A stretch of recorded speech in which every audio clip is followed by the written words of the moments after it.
So recently we finished the LED wall studio here, and if you've been following along with the channel, we've been testing everything from car scenes, interiors, exteriors, and really just everything we can come up with. And as we've been testing, one of the things we've learned that's become extremely apparent is you must build a set in front of the wall. The wall is not really a catch-all silver bullet solution. You can't just throw up a background and expect to have beautiful, seamless composition that works, it looks really 3D. If you just throw something up, you're probably gonna get pretty 2D results. And that's where building a set comes in. We've noticed we get incredibly good results when we put something in front of the wall that can really pick up all that light coming off the wall. Something that reflects light, translucent, transparent objects, anything that allows the light from the location to seamlessly blend with the foreground helps to really mesh those two worlds and create an incredibly convincing effect right there in camera. So with that said, let's take a look at our demo scene that we're going to be creating.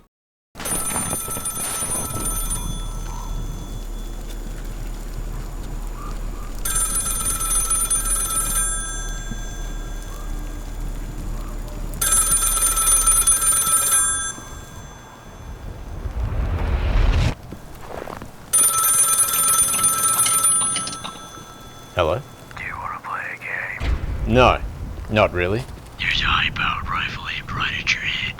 You got 3 seconds to admit that Super 35 is actually just as good as full frame. 1, 2.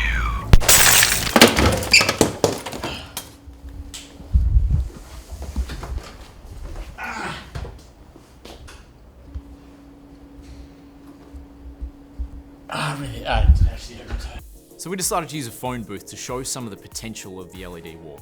Why a phone booth? Well, it's largely transparent, shows all of the light through the wall. You can really see that background. You can spray it down with water. The water droplets add, they refract all the light. You get beautiful bokeh coming off of that. You also have all the reflective surfaces of the phone and the keypad. And we recently watched Phone Booth with Colin Farrell.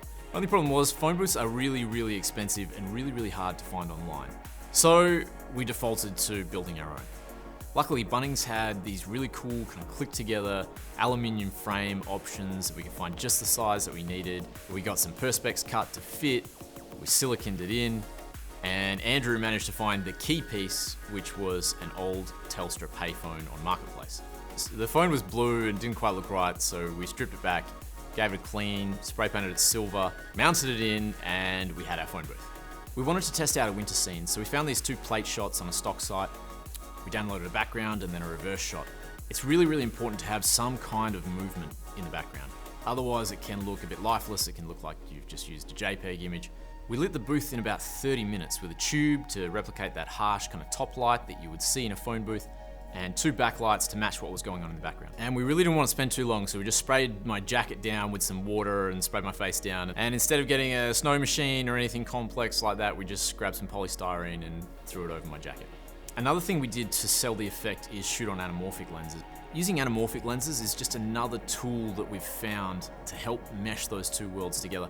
Sphericals are great, you can still achieve really good results with sphericals, but with anamorphic you have another layer of optical distortion working to your advantage. Even if you were an incredibly talented VFX artist, it would be nearly impossible to replicate the optical blending of the foreground and the background.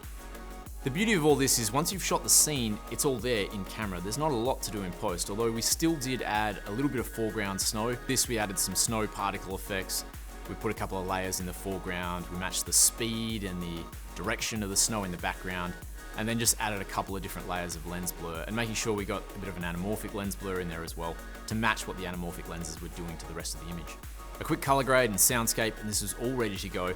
And you can probably start to see how easy it is to shoot out an entire scene with just a very simple prop in the foreground. We hope you liked the tutorial. We really are just scratching the surface of virtual production in our own studio and learning as we go.